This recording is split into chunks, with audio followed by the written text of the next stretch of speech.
அது பார்த்தீங்கன்னா ரொம்ப கோபக்கார ராசி, வேகமான ராசி, பொறுமை இழக்கும் ராசி. அதாவது வந்து சாதனை வேதனை எல்லாத்தையுமே வந்து சமமாக எடுத்துக்கக்கூடிய ஒரு ராசி. அதனால நிறைய மகான்கள், ஞானிகள், ஞாயன்மார்கள் இவங்கெல்லாம் பார்த்தீங்கன்னா அனுச நட்சத்திரத்தில் பிறந்தவர்கள் அதிகம் இருப்பாங்க.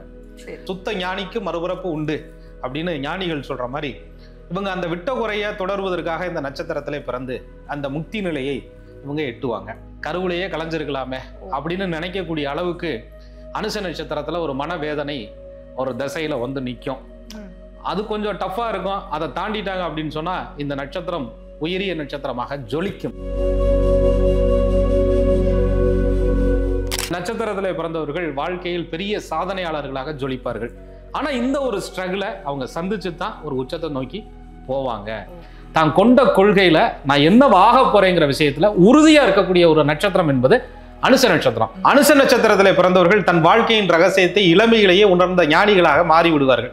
அனுசம் பாருங்க, 4 பாதமும் பிறப்பில் சோதனை, மனவாழ்வில் சோதனை, முதுமையில் சோதனை, இவ்வளவு சோதனையும் நான் தாங்கி வந்ததே பெரிய சாதனையா அப்படின்னு சொல்ற மாதிரி இருக்கும். அனுச நட்சத்திரத்தில் பிறந்தவர்கள் சோதனைக்கே நாங்க பெரிய சோதனை கொடுத்த ஆட்கள்யா அப்படின்ற மாதிரி இருக்கும். பதவி ஏற்பதற்கு, நீங்க வந்து ஒரு நாற்கால் ஜீவராசிகள் வாங்குவதற்கு, கடன் வாங்குவதற்கு கூட இந்த அனுஷம் என்பது ஒரு சிறப்பான நட்சத்திரமா இருக்கும். சீக்கிரமா அதை கட்டி முடிச்சிடலாம். அனுஷம் என்பதே ஒரு தெய்வீகம், அனுஷம் என்பதே ஒரு புனிதம், அனுஷம் என்பதே ஒரு அமைதி, அனுஷம் என்பதே ஒரு சாந்தம். அதனாலதான் அதை வந்து அனுராதா நட்சத்திரம் அப்படின்னு சொல்லுவாங்க.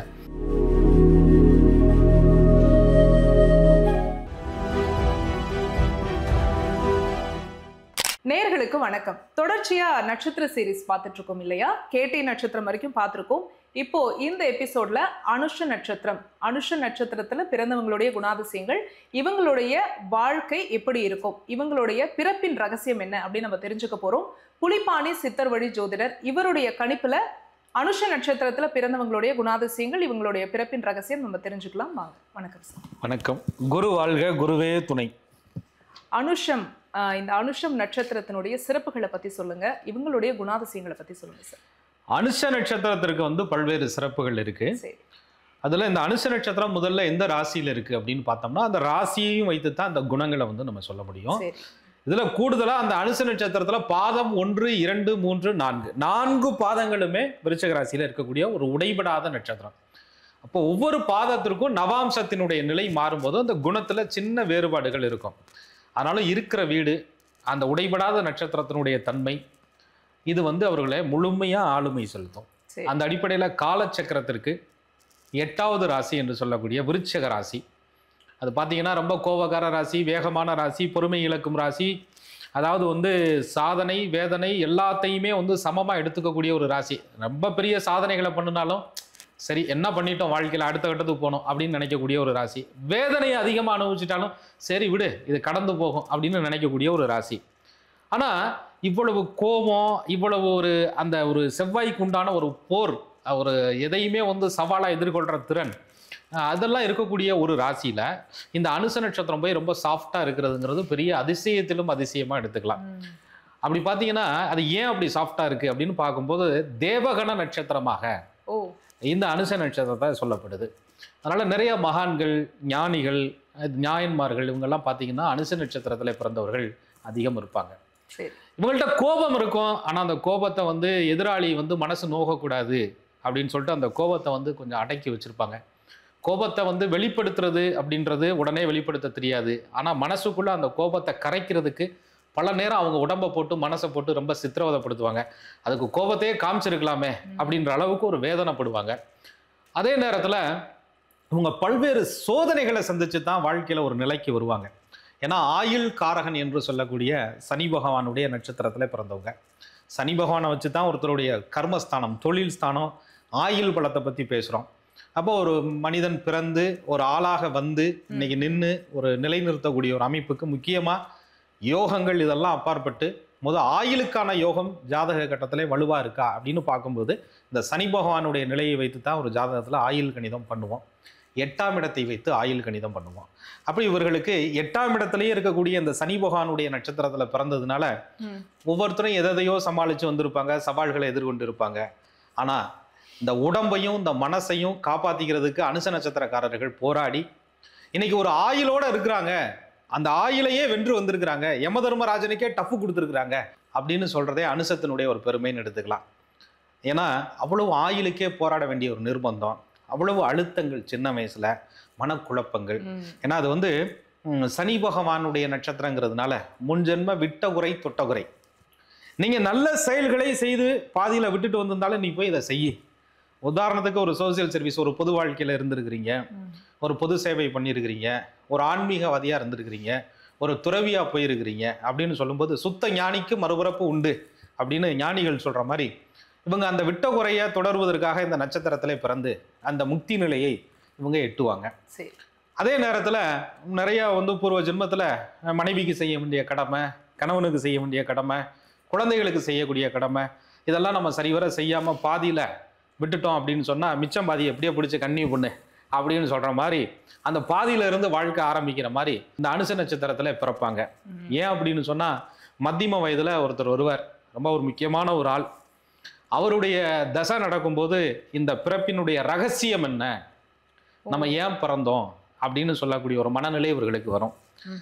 பிறக்கும்போது ஆயுளோட போராடி, பிறக்கும்போது உடல்நிலையோட போராடி, பிறக்கும்போது மனநிலையோட போராடி, ஒரு கட்டத்துல பொழைச்சு நம்மளும் ஆளா வந்துட்டேன்டான்னு நினைக்கும் போது நான் சொல்லக்கூடிய தசை வரும்போது ஏன்டா நம்மளாம் தப்பிச்சு வந்தான், கருவிலேயே கலைஞ்சிருக்கலாமே அப்படின்னு நினைக்கக்கூடிய அளவுக்கு அனுச நட்சத்திரத்துல ஒரு மனவேதனை ஒரு தசையில வந்து நிற்கும்.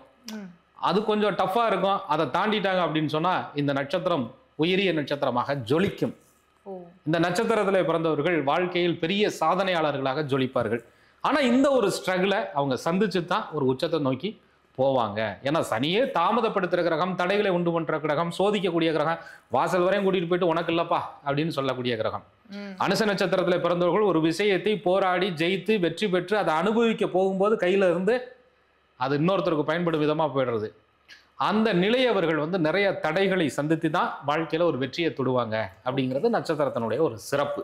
சார், ஆயுள் பலத்தை சமாளிக்கிறதே பெரிய விஷயம். அதை தாண்டி கர்ப்பத்திலே நான் கலைஞ்சிருக்கலாமோ அப்படின்னு யோசிக்கிற அளவுக்கு இந்த சிந்தனைகளை கொடுக்கக்கூடிய கடினமான விஷயம்னா என்ன, இது எந்த காலகட்டத்தில் வரும்? அதாவதுங்க ஒரு இது பாருங்க, நட்சத்திர வரிசையிலேயே 27 நட்சத்திரங்கள்ல 17வது நட்சத்திரம், அங்கேயும் சனி பகவானுடைய முழுமையான ஆதிக்கம் வந்துடுது. ரெண்டாவது உடைபடாத நட்சத்திரம், அனுசன் தனுசுல பாதி இருந்துச்சு, துலாத்துல பாதி இருந்துச்சுங்கிற மாதிரி இல்லை. விருச்சகத்துல அப்படியே முதன்மையா இருக்கு. அது பகை வீடு, சனி பகவானுக்கு அந்த வீடு வந்து பகை வீடு. அப்ப பகை வீட்டில் இருக்கக்கூடிய ஒரு நட்சத்திரம். சந்திரன் வந்து நீசமாகக்கூடிய ஒரு ராசி விருச்சக ராசி.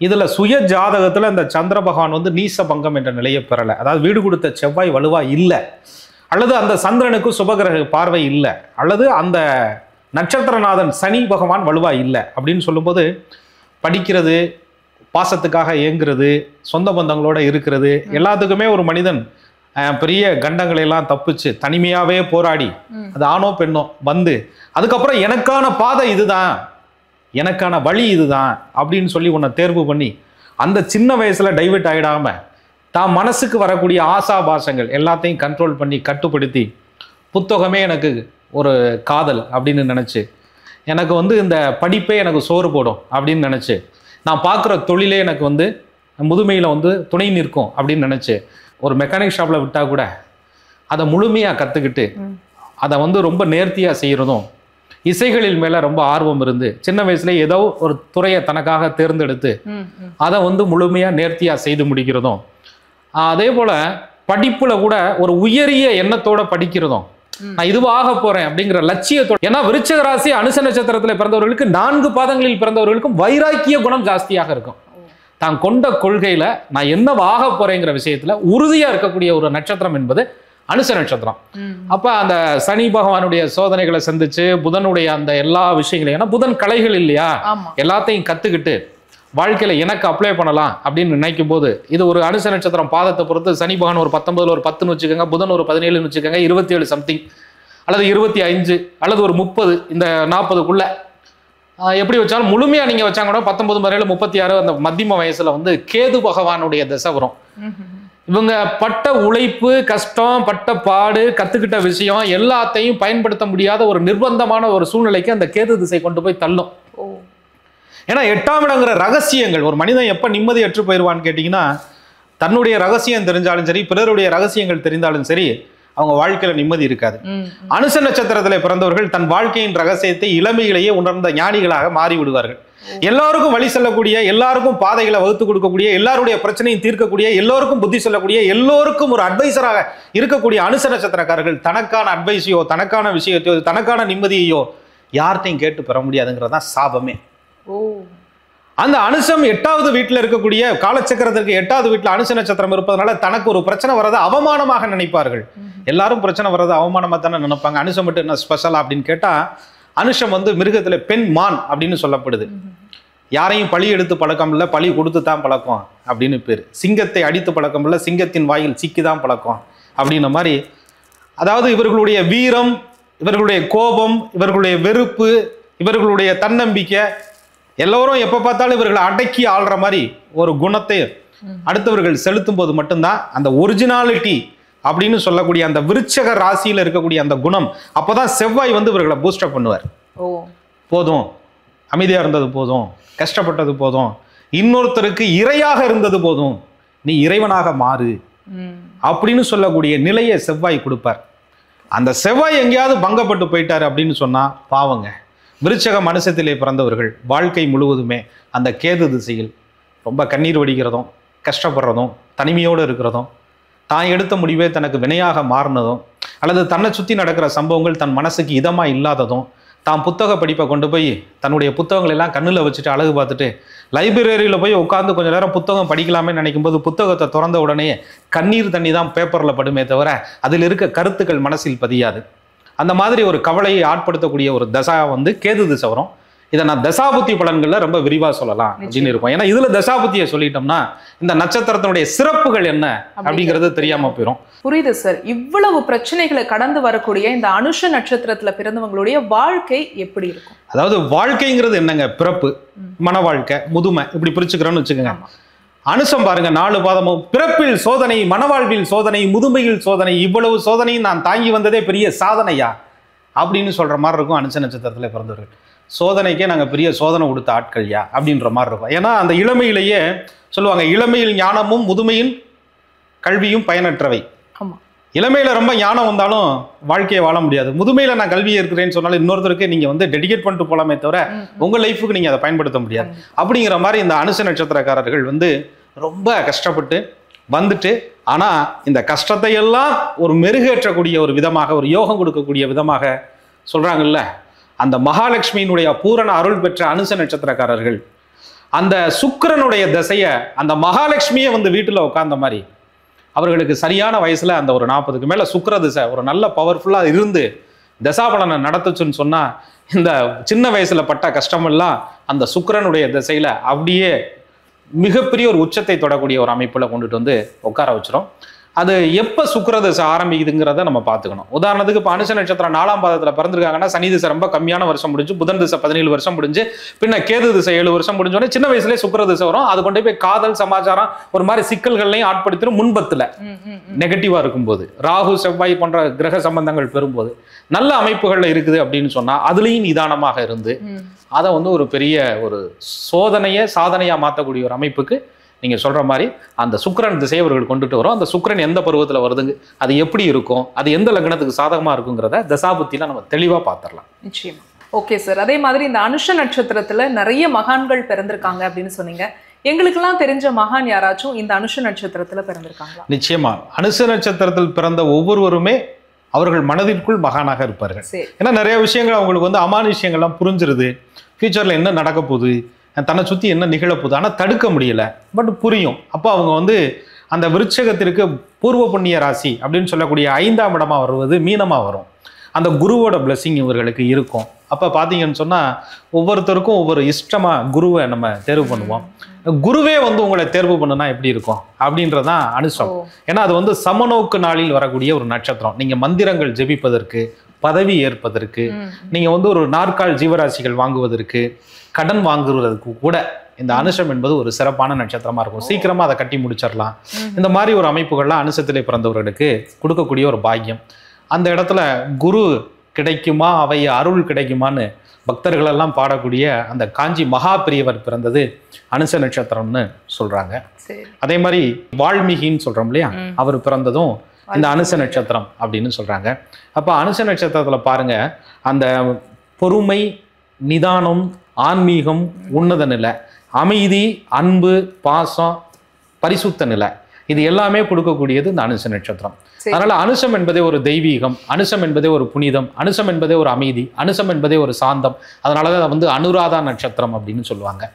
இந்த அனுசத்துல பிறந்தவர்கள் வந்து எந்த ஒரு செயலை தொடங்கினாலும், இந்த அனுசத்துல பிறந்தவர்கள் எந்த ஒரு காரியத்துல கூட நின்னாலும், இந்த அனுச நட்சத்திரத்துல பிறந்தவர்கள் ஒரு வாழ்த்தி ஒரு விஷயத்தை கையில கொடுத்தாலும் அது வந்து நல்ல ஒரு பரம்பரைக்கும் அது செல்வம் சேர்க்கக்கூடிய விஷயமாக ஒருவருக்கு அமையும் என்பதற்கு மகா பெரியாருடைய அருள் கிடைத்து இன்னைக்கு பல்வேறு பக்தர்கள் வந்து நல்ல செழிப்பான வாழ்க்கையை வாழ்வதற்கு இதுவே ஒரு உதாரணமாக அமையும்.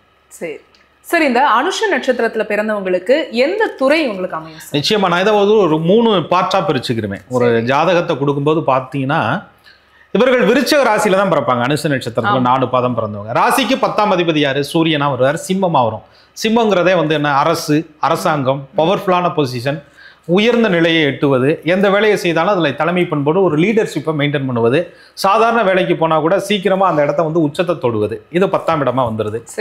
அதே போல் இவர்கள் இருக்கக்கூடிய ராசியாதிபதி என்று சொல்லக்கூடிய செவ்வாய், அந்த ராசிநாதன் செவ்வாய் ஒரு பவர்ஃபுல்லான கிரகம் தான். அதை வந்து போர் கிரகம் அப்படின்னு சொல்லுவோம். அது வந்து ஒரு இராணுவ வீரர்கள், பெரிய காவல் உயர் அதிகாரிகள், காவல்துறையில் பணிபுரியக்கூடிய அத்தனை உயர்வானவர்களும், அதே போல கிரைனைட்டு, மார்பிள்ஸ், இந்த தொழில் சம்பந்தப்பட்ட, பூமி சம்பந்தப்பட்ட, ரியல் எஸ்டேட் சம்பந்தப்பட்ட, அதே மாதிரி வந்து போர்வெல் சம்பந்தப்பட்ட, மண்ணை நேசிக்கக்கூடிய மண் சம்பந்தப்பட்ட தொழில்கள், கட்டிடங்கள் சம்பந்தப்பட்ட பொறியாளர்கள், கட்டிட கலைஞர்கள், இது எல்லாமே பார்த்தீங்கன்னா அந்த செவ்வாயினுடைய ஆதிக்கத்துக்குள்ள வருவாங்க. நெருப்பு, அக்னி தத்துவ தொழில்கள் எல்லாம் செவ்வாயினுடைய ஆதிக்கத்துக்குள்ள நீங்க வந்துடும். அப்ப இந்த அனுசம் சனி பகவானுடைய நட்சத்திரமா இருக்கு. நிறைய லேபர்ஸ் இருக்கிறது, லேபர் கான்ட்ராக்ட் எடுத்து நடத்துறது, அரசு ஒப்பந்தங்கள் எடுத்து நடத்துறது, மைன்ஸ் டிபார்ட்மெண்ட்ல ரொம்ப உயரிய பொறுப்புகளுக்கு உள்ள வந்துடுறது, தாலுகா தாசில்தார் அளவுல பெரிய வட்டார அளவுள்ள பெரிய அதிகாரிகளாக இருக்கிறது, மருத்துவர்களாக கூட இருப்பது, இதெல்லாமே பாத்தீங்கன்னா இவ்வளவு சிறப்புகள் வந்து இந்த அனுசத்துக்குள்ள உண்டு. சரி, இவ்வளவு சிறப்புகள் இருந்தாலும் நீங்க சொல்ற எதுலையுமே எனக்கு இன்னும் கனெக்ட் ஆகலையே அப்படின்னு சொன்னா, அதைத்தான் நம்ம என்ன சொல்றோம்னா, அந்த தசாபலன் உங்களுக்கு படிக்கிற வயசுல இந்த நட்சத்திரத்தில் பிறந்தவர்களுக்கு சனி புதன் 2 தாண்டி கேதுட்ட போவீங்க. இந்த சனி பகவானும் புதன் பகவானும் உங்க லக்னத்துக்கு ஃபேவரா உட்கார்ந்து இருந்துச்சு, நல்ல இடத்துல பார்த்துச்சுன்னு சொன்னா எதிர்காலத்துல நீங்க இந்த துறைகளுக்குள்ள ஒண்ணுல வருவதற்கான வாய்ப்புகளை இது ஏற்படுத்தி கொடுத்துரும். இது ரெண்டும் கொஞ்சம் நெகட்டிவா இருந்துச்சுன்னா படிச்சு என்ன பண்ண போறோம் அப்படிங்கிற மாதிரி, அல்லது படிப்பதற்கு பல்வேறு தடைகள் வருவது, அல்லது உடல்நிலை ஒத்துழைக்காம போயிடுறது. நிறைய விருச்சகம் அனுசத்திலே பிறந்தவர்கள் படிப்பதற்கான வாய்ப்பும் சூழலும் அமைந்து உடல்நிலை சரியில்லாத காரணத்தினால அந்த படிப்பை தொடர முடியாம, படிக்கிற நேரத்தில் எக்ஸாம் டயத்துல முக்கியமான பொறுப்புகள் நேரத்தில் இவர்களுக்கு பார்த்தீங்கன்னா உடல் அசௌகரியங்கள், ஃபுட் இன்ஃபெக்ஷன், மன அழுத்தங்கள் போன்ற பிரச்சனைகள் எல்லாம் அடிக்கடி ஏற்படும். நிறைய படிப்பாங்க, நிறைய விஷயத்தை கேதர் பண்ணுவாங்க, நிறைய விஷயத்தை கிரகித்திருப்பாங்க, பேப்பரை கையில வாங்கினோடனே பதட்டம் ஆயிடுவாங்க.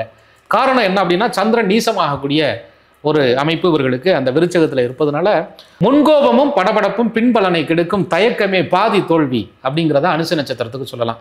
முன்கோபப்படுவாங்க, படபடப்பு இருக்கும், தயக்கமா இருக்கும் அப்படின்னு சொல்லக்கூடிய ஒரு அமைப்பை இவர்கள் எவ்வளவு சாந்தமாக இருந்தாலும், ராசி அப்படின்னு சொல்லக்கூடிய அந்த ராசியாதிபதி செவ்வாய், நான் சொல்ற எல்லா அனுசமும் அப்படி கிடையாது, ராசியாதிபதி செவ்வாய் பாதிக்கப்பட்டு இருக்கும்போது இந்த நிலையை கொடுப்பார் உங்களுக்கு. அப்படி கொடுக்கும்போது உங்களுடைய திறமையை வெளிப்படுத்த முடியாம, உங்க திறமையை காட்டுறதுக்கு கிரவுண்டு கிடைக்காம நீங்க கஷ்டப்படுவீங்க. அதனால ஃபீல்டில் சைன் பண்ண முடியாம போயிடலாம்.